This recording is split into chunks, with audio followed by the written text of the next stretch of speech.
Hey guys, Charlie Black 20 back again. So here's the second video on the Nuremberg trials. And today what we will be covering very briefly is the prosecution and the judges.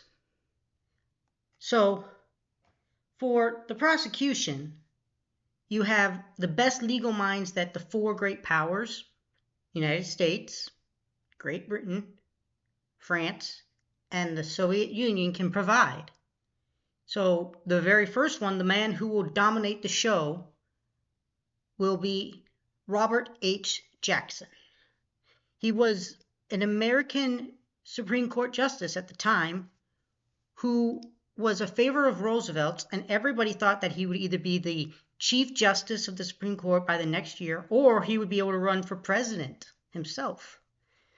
But the history had other plans for him, and Roosevelt tapped him, and Truman concurred and went along with asking Jackson to oversee the entire trial, the negotiations to make it happen, and the actual running of the prosecution against the Nazis.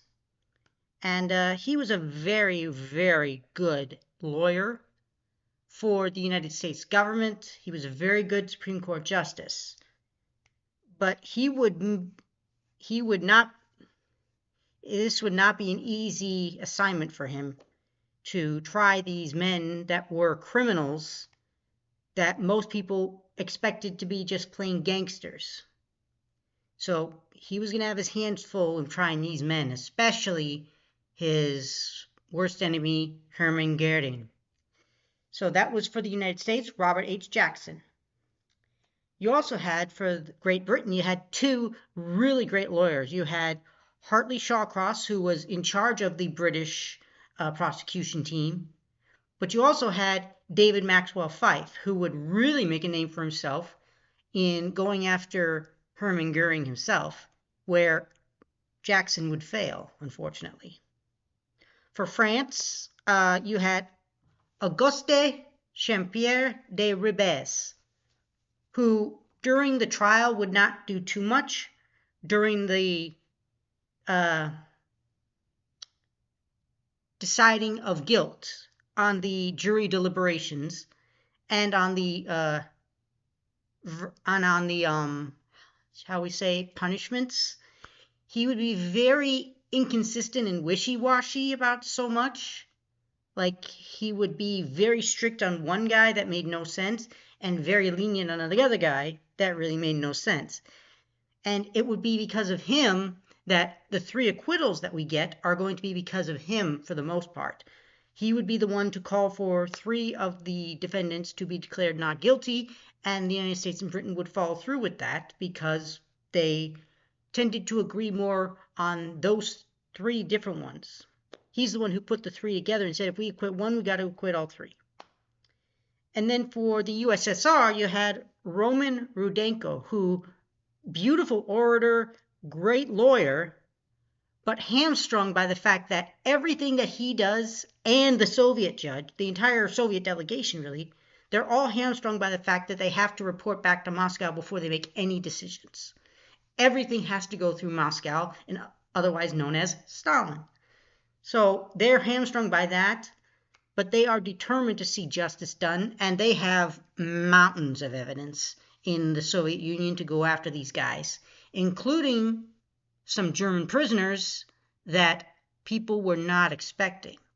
So when we get to those guys, that will be a very poignant part of the trial as far as showmanship goes, which, whatever you might say about Soviet justice, it had two great things. It was very efficient, not always the best thing, and it was very good on the showmanship. And then we had our four judges. There was a four-judge panel.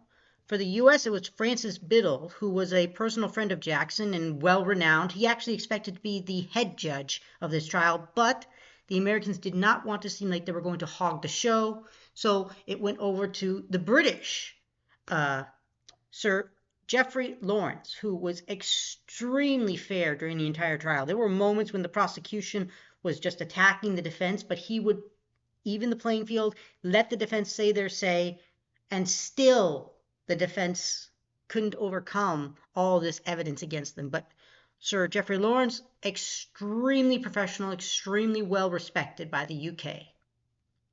In France, you had Henri Donadieu de Vibres. If he had too much to say about these verdicts, it was, shall we say, again, very wishy-washy. The French were not, with their own people, you could say the French were extremely hard. With the Nazi leadership, they were all over the place.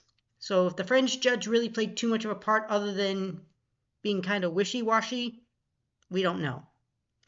And then for the USSR, we had Iona Nikitchenko. And he, again, is hamstrung by having to report back to Moscow.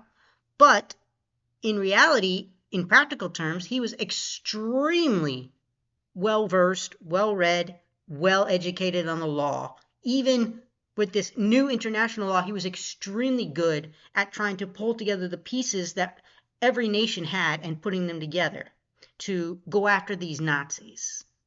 And he would be actually fairly, as a judge, he would be fairly practical, as I said, and flexible on different verdicts and different levels of guilt and what the punishment should be, with one exception, two exceptions really for the Russians, which we will get into in the next few videos. And there were also 4 alternate judges for each nation, 1 each. And if they did anything beyond arguing about not having enough seats, nobody knows. And again, this was the lineup of the best and brightest that every nation could put forward.